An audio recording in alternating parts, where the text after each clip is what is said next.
इस कार्यक्रम की पुण्यार्चक हैं नागरमाल जैन, विशाल जैन, डॉक्टर स्वाति जैन, समर्थ जैन, कशिश जैन, समस्त गुरु भक्त परिवार, गुरुग्राम, गुप्तदान गुरुग्राम गुरु भक्त परिवार। महानुभावों, भारत एक धर्म प्रधान देश है और इस देश में बड़े बड़े तपस्वी संत पुरुष हुए। उनके प्रथमान युग में बहुत विस्तार से जीवन चरित्र है। अलग अलग स्वतंत्र प्रथमान युग के कथा ग्रंथ हैं।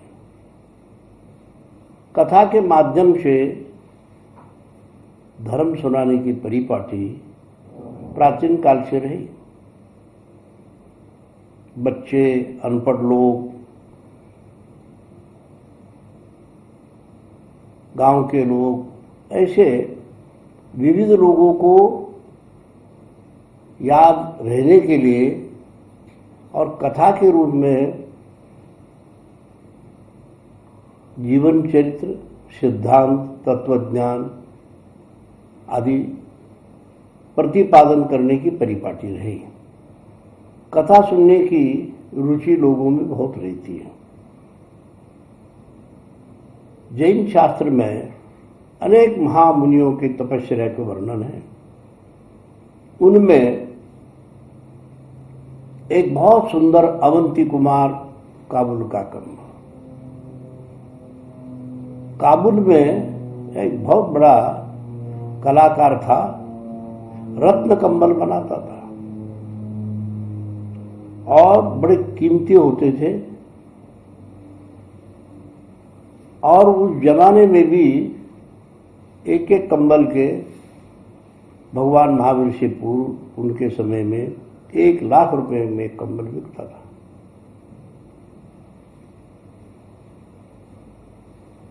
अकस्मात उज्जैन के कुछ व्यापारी काबुल गए थे। काबुल का जो कंबल बनाने वाला जुलाए था, उसने कहा, साहब मैंने इतने कीमती कंबल बनाए, 6-6 महीने साल भर लगा के कहाँ बिकेंगे, बड़ी चिंता लगी। उन्होंने कहा, हमारे उज्जैन बहुत अमीर है और लोग बहुत कलाकार है, कला की इज्जत करते हैं। आपका कंबल एक क्षण के अंदर वह बिक जाएंगे, आप कभी भी आइए। वो बेचारा काबुल वाला, कंबल वाला धीरे धीरे घोड़ा गाड़ी, पैदल, ऊंट की गाड़ी, ऐसे करते करते 6 महीने के अंदर उज्जैन सर्दी के दिनों में पहुंच गया। सराय में रुका और मध्याह्न एक परिचारक नौकर को कुछ तनख्वाह देकर उसके सिर पर रखकर नगर में चला। राजमहल के सामने काबुल का कंबल वाला काबुल के कंबल ऐसे आवाज देते चला। अवंती का राजा अपने राजमहल के सामने खड़ा था। उसने देखकर, आवाज सुनकर बुलाया अपने अनुचर से, सिपाही से। बोले, क्या लाए? बोले, महाराज मैं कंबल लाया हूं, काबुल वाला हूं, दिखाओ। तो खोलकर कंबल दिखाया। अंदर हाथ डाल के बाहर निकालने तक पसीना आ गए, इतने गर्म थे। बोले, कीमत क्या? बोले, एक कंबल का 1,00,000 रुपए, 8 कंबल है। राजा बड़े खुश हो गया। अपने गृहपति जो कैशर है उसको बुलाया। उन्होंने कहा, कंबल खरीदने हैं, पैसे ले आओ। अंदर जाता है तो पैसे ही नहीं थे। उन्होंने कहा, महाराज पैसे नहीं। अरे ऐसे के? बोले, संकट आ जाए, अकाल पड़े, युद्ध हो जाए, ऐसे समय में खर्च करने के लिए बहुत पैसा है, पर आराम के वस्तु खरीदने के लिए एक भी पैसा नहीं। जो नया लगान आवेगा तभी कुछ खरीद सकते। बोले, एक भी नहीं। वो काबुल वाला बड़े उदास होकर कंबल को बांधकर बोले राजा ही ले नहीं सका तो मेरे कम्बल का क्या। एक दो मोहल्ले लांग कर तीसरे मोहल्ले में जा रहा था, एक सफेद साड़ी वाली बुढ़िया खड़ी थी एक हवेली के सामने। अरे कौन है तू, क्या ले जा रहा है? माँ जी पूछ के क्या, अरे दिखाओ तो सही। बोले चलो एक तो बिक जाए, जाने आने का खर्चा निकले। तो उसने कंबल खोल के दिखाया। बुढ़िया ने देखे, बहुत खुश हो गई। क्या कीमत? उन्होंने कहा माँ जी एक कंबल का 1 लाख, 8 कंबल है। अपने कैशियर को बुलाया, बोले 8 कंबल खरीदना। सोने के सिक्के, चांदी के सिक्के थैले भर के लाया और वो गिनती करके उसको दे दिया। लिखा पढ़ी करके 8 कंबल उस बुढ़िया ने खरीदे और वो चला गया। इतने में बुढ़िया ने अपने सब बहू को बुलाया, दर्जी को बुलाया, नाप दिलवाया। बोले कि ये कंबल तुम्हारे लिए खरीदे। वो जो सराय में पहुंच गया और हुंडी बना ली, थोड़े पैसे रख लिए। राजा क्या रानी को पता चल गया, अवंती राजा। बोले कंबल आए थे? हाँ। तो खरीदे नहीं? बोले पैसे नहीं थे, मेरे पास थे, एक तो खरीदते। महिलाओं के पास अपने दामाद को देने के लिए एक अलग बैंक होता है। तुरंत 1 लाख रुपए रानी ने दिए और घोड़ा गाड़ी भगा दिया और सराय में वो जाने की तैयारी कर रहा था। उन्होंने कहा काबुल वाला राजा ने बुलाया। वो घबरा गया, फिर टैक्स तो नहीं लगाएगा राजा, अगर राजा बुलाए तो आना होगा। जो गया, उन्होंने कहा महाराज क्या बात है? अरे वो रानी एक कंबल तो खरीदना चाह रही है और ये 1 लाख रुपए ले लो और एक कंबल दे दो। उन्होंने कहा महाराज कल ही बिक गए। अरे वो कैसे बिक गए? बोले तीसरे मोहल्ले में एक बुढ़िया हवेली के सामने खड़ी थी और उसने देखा और खरीदा। हवेली दिखाओगे? दिखाओ। राजा ने घोड़ा गाड़ी अपने सम्मान के साथ बड़े दीवान को भेज दिया। जाकर उन्होंने कहा माँ जी राजा ने बुलाया। बोले क्यों? बोले आपने कंबल खरीदी, वो घबरा गई, कहीं चोरी का तो माल नहीं। परंतु राजा बुलाए तो गई। उन्होंने कहा माँ जी 1 लाख रुपए ले लो। क्या बात है? बोले एक कंबल हमें दे दो। रानी ने बहुत हट पकड़ा। महाराज आपके राज्य में हम रहते रहे, पैसे लेके आपको कंबल, 8 कंबल आपके चरणों में चढ़ा देती, पर दे नहीं सकते। क्यों दे नहीं सकते? कल ही मैंने दर्जी को बुला के मेरे बेटे के 8 बुए हैं, उनको उनके पैर में मोजे बनाने के लिए दर्जी को बोला। दर्जी ने सारे कांट छाट दिए। राजा सिर पकड़ बैठा कि लाख लाख रुपए कीमती के कंबल और पैर के मोजे बना दिए। कितने बड़े अमीर मेरे राज्य में, कैसे पता लगे? बुढ़िया चली गई। इतने में उन्होंने डंगोरा पिटवा दिया। देखो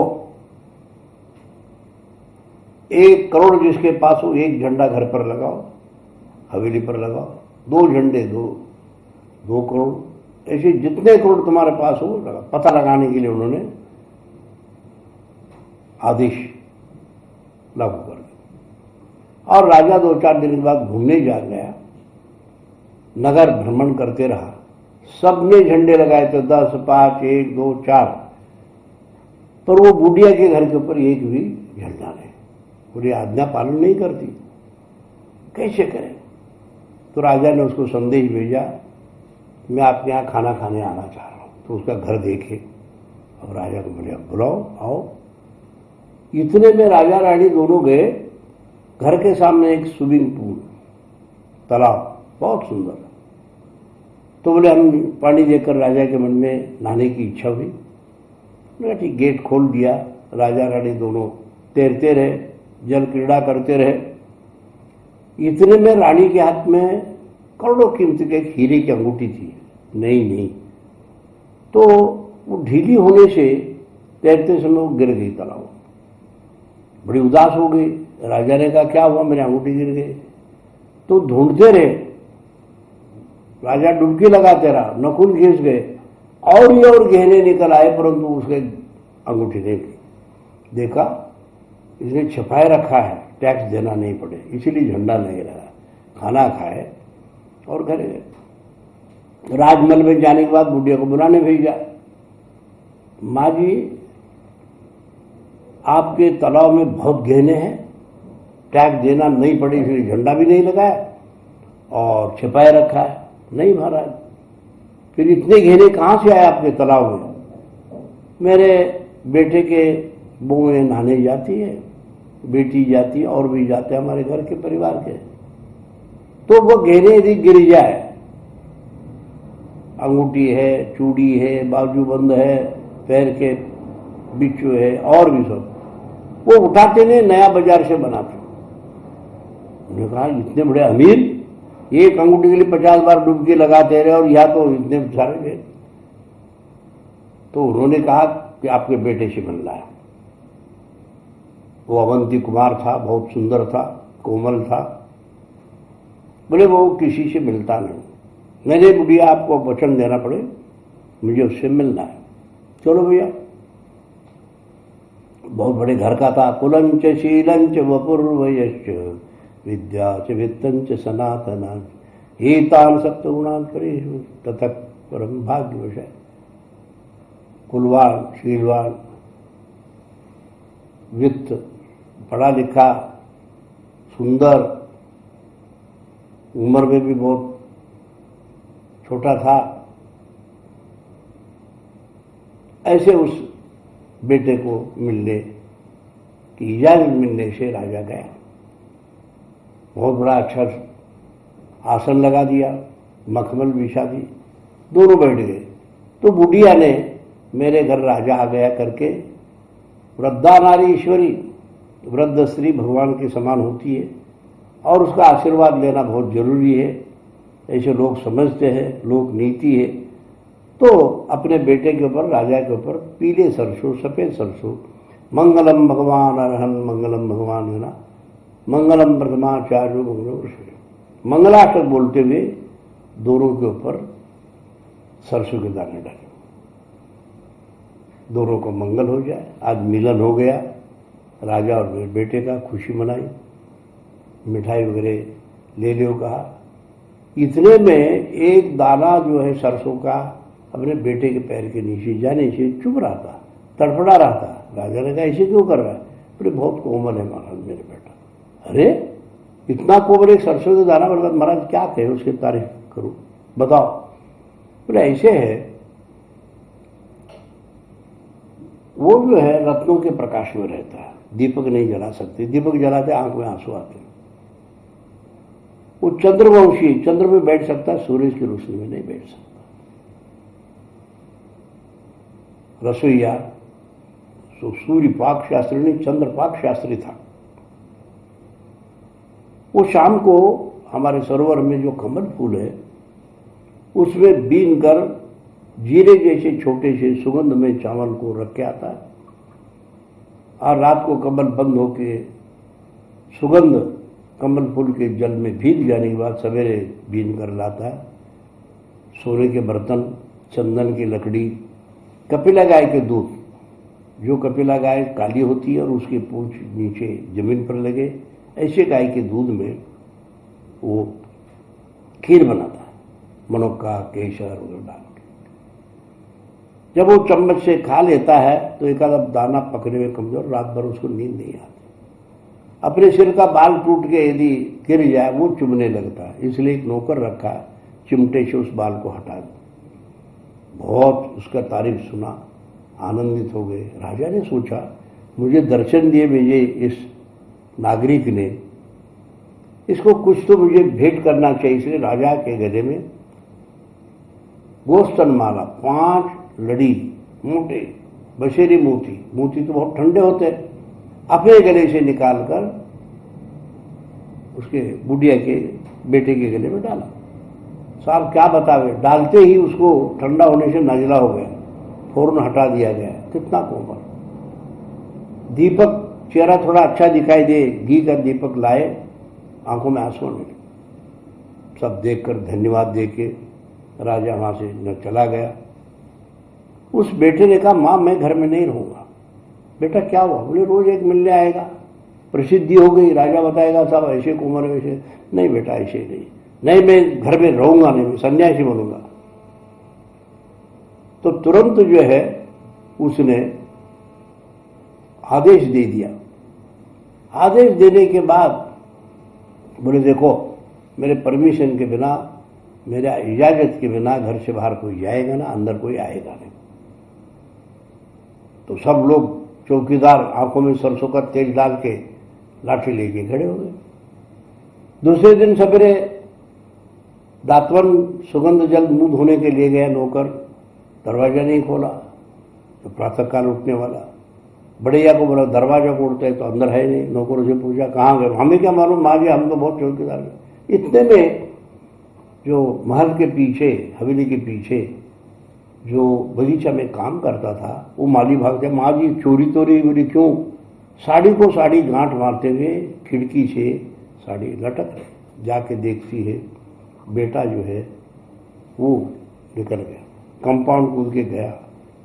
इतने में जाके देखती हो तो तपस्या में लवलीन बैठा हुआ नग्न दिगंबर मुनि बनकर। प्रज्ञात याच्युत्प्राज्ञे प्रतिषेधो ने युजते नहीं तंति चेत रत्नवृष्टि निवारण।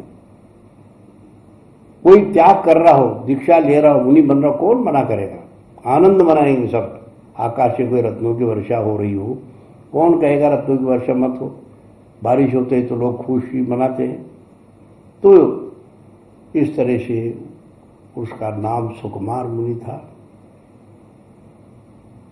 मखमल पर चलने वाले कंकर पर चलते रहे, ऐसे गाना भी है सुकुमार मुनि का। वो तपस्या करके सदगति को चला गया। ऐसे महान महान तपस्वी, शक्ति तस्त्याग तपस्वी, शक्ति के अनुसार त्याग और तपस्या जैन शास्त्रों में लिखा है। उसका नाम था सुकुमार मुनि। अपने हर मंदिरों में चित्र भी है और वर्णन भी है। ऐसे महामुनि को हम लोग जय जयकार करते हैं।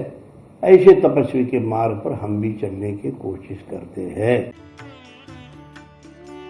इस कार्यक्रम की पुण्यार्जक थे नागरमाल जैन, विशाल जैन, डॉक्टर स्वाति जैन, समर्थ जैन, कशिश जैन, समस्त गुरु भक्त परिवार, गुरुग्राम, गुप्तदान गुरुग्राम गुरु भक्त परिवार।